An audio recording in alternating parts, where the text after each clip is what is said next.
I wanted to start today by asking a question about something that's run through our course, but is on the agenda again today in our present moment, and that's the tension between work and family, sometimes also called the work-life balance.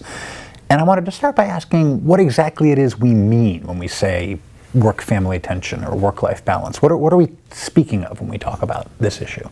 Well, this is one of the most intriguing questions because, of course, 20 or 30 years ago, the idea would have made no sense at all because people were either designated to take care of their homes or to take care of the jobs, and whichever one they weren't doing was secondary. So men helped out at home and women helped out by earning what we used to call pin money in the wage labor force.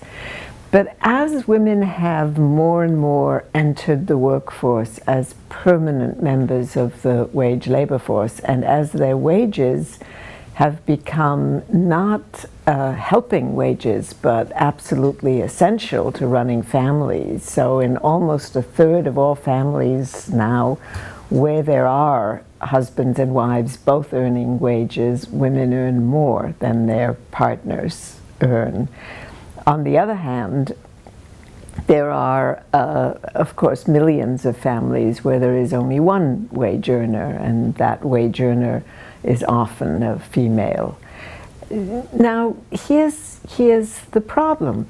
If you're working out in the labor force, not just 40 hours a week, but 40 plus hours a week, and often commuting an hour or more each way, and you have people at home, generally small children, to take care of, how do you juggle those two things? How do you keep them in tension?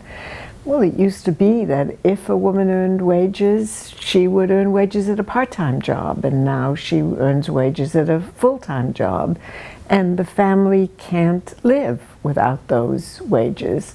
So the work-family tension is literally what it says. It's a tension between, I suppose you might say it's a tension in time. It involves having to make decisions about time and thinking about time as a scarce resource, and then trying to come up with a way to stretch time so that it meets the needs of both segments of one's life. It strikes me that motherhood is sort of at the center of this time problem, this conundrum of work-family tension, both biologically speaking, as women are the only sex that can become pregnant and have to, at some level, have some kind of time off to have a child, to care for a child. And yet there are also the gendered social expectations about motherhood that presume a woman might prefer to stay home with her child, or might rather work a lower pressure, lower stress job in order to be both mother and worker. And these become entangled in very complicated ways, it seems, and yet untangling them and finding solutions to them seems to be one of the most pressing issues facing American political and sort of social movements. It is. It's not only one of the most pressing issues, but it's the most tension-producing issues. But it's one of the most tension-producing of all the issues that men and women, or families, however they're constructed, face. And here's the problem. It used to be that motherhood was thought of as work, and that the male wage, a family wage, we used to call it, was intended to support the mother-child or the mother-children in order to make sure that children were appropriately and carefully reared. But of course, now motherhood and parenthood in general is in passing, if you like. So whereas a man was a man if he was a good provider, a woman was a woman if she was a good mother. Now those two things have absolutely overlapped and intersected with each other. And a woman, in order to be a good woman, must be both a provider and a nurturer. A man still can be a man only by being a good provider, although it's very nice if he's a nurturer. Now that situation can't continue unless we move to families that don't have male providers or don't have male carers, that is, all female families, which I don't think we're quite ready to do. There's a big problem here. And there's a piece of me that thinks that motherhood is really the issue for the next decade or two, that we will need to decide who can mother, who should mother, what it means to mother, not in terms of what the child needs, but in terms of the scarcity of time to both mother and to earn wages.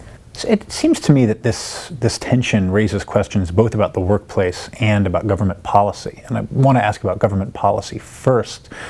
How is it that in the United States we are still the only, what you might call major or developed, or there are other words for it, but only nation with any kind of GDP or industrial development of our size not to provide any kind of comprehensive parental leave, child care, or similar kinds of benefits for families? Well, of course, that derives from our notion of individualism, our notion that individuals are personally responsible for themselves and for their families. So as long as a man was meant to take care of his family and a woman was not meant to be out in the workforce, providing parental leave would only encourage women to do the wrong thing, if you like. So countries like France, for example, after World War I, adopted its national crash system, which we all know so well, precisely because they needed women in the workforce. Sweden adopted its childcare policies, which were very generous after World War II, because in the 1950s they preferred to have women enter the labor force than to have immigrants do the jobs that other countries were getting done.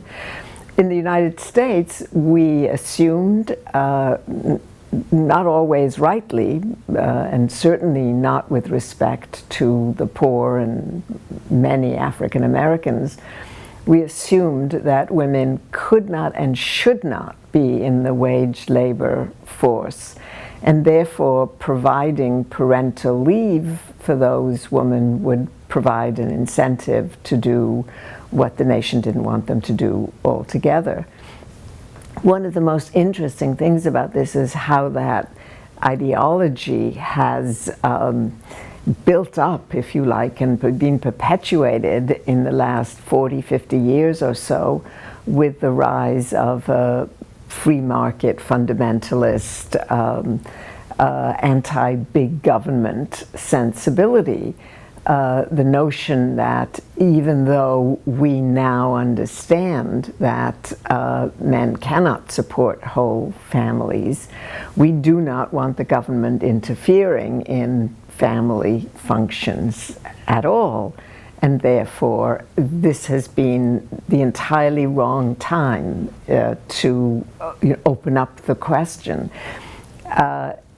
It's a conundrum, if you like, that just at the moment in the late 60s, throughout the 70s and 80s, when married women with children are entering the labor force at the largest rate ever, that at that point we meaning the United States, develops and begins to adhere to an ideology which argues that the government has no business supporting families, not poor families, not any kind of families. So at exactly the moment when the government should have entered the marketplace, as it were, and provided child care or provided hefty child tax deductions for childcare. It did the opposite. It began to withdraw its support from poor families who needed it. And there's sort of a cruel irony here, because of course the free market promises equal rewards for equal work, perfect rationality, and yet, as you've written about in pioneering fashion, we know that a woman's wage is still a fraught social construct, and that in fact a wage gap continues to persist. Why? How does a wage gap persist in the putatively free market? A wage gap persists because people still imagine that women and women's jobs are not worth as much as men and men's jobs are worth. A wage gap persists because occupational segregation still exists, and the majority of women are still working in jobs in which a majority of women work.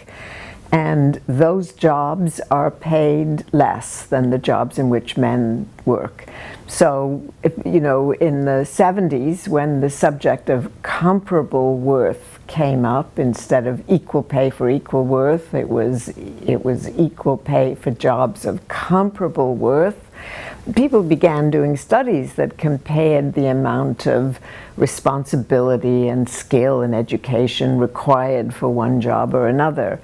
And they discovered that a garage attendant who was assumed to need the same skill and education as a child carer were paid at differential rates. The garage attendant was paid almost double the rate paid to the child carer. Now, how do you explain that? How do you assume that somebody who's taking care of a child can only be paid, or is only worth a half of what a garage attendant is worth? Only because in one's head, in one's imagination, the worth of a woman, the worth of caring, is less than the worth of automobiles.